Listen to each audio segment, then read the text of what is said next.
yummy eggs. I like them for breakfast. They're excellent. What else can you do with eggs? Can you do science? Of course you can. At least according to this book. An egg has a hard shell.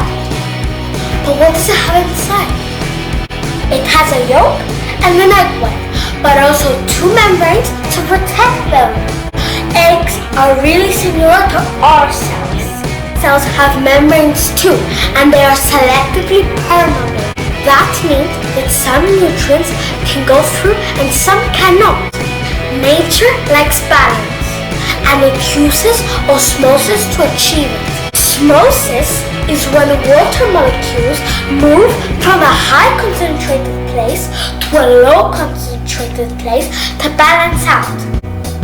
And eggs can show you exactly how that works. The eggshell is made out of calcium carbonate. Vinegar will dissolve the calcium carbonate from the shell and release carbon dioxide, which is the bubbles you see in the video. Place the eggs in vinegar for 48 hours, as you can see right here. You can also see the gas bubbles coming up. Let's get to it. We started with an egg like this.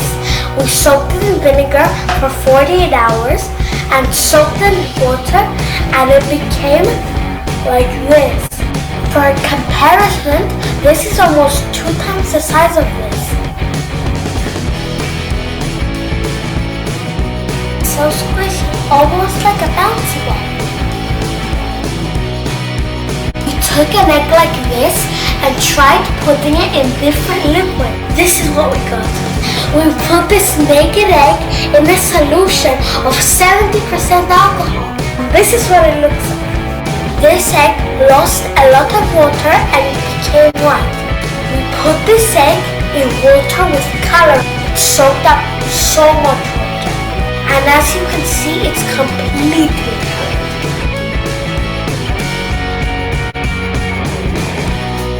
And finally, we put another naked egg in a high sugar solution. It feels very thin, like it could break any second. If you do this, be very careful. And it is completely see-through. These are the eggs that lost water, and these are the eggs that gained water. And this is a normal egg for comparison. This is osmosis at work. I had an excellent time playing with osmosis.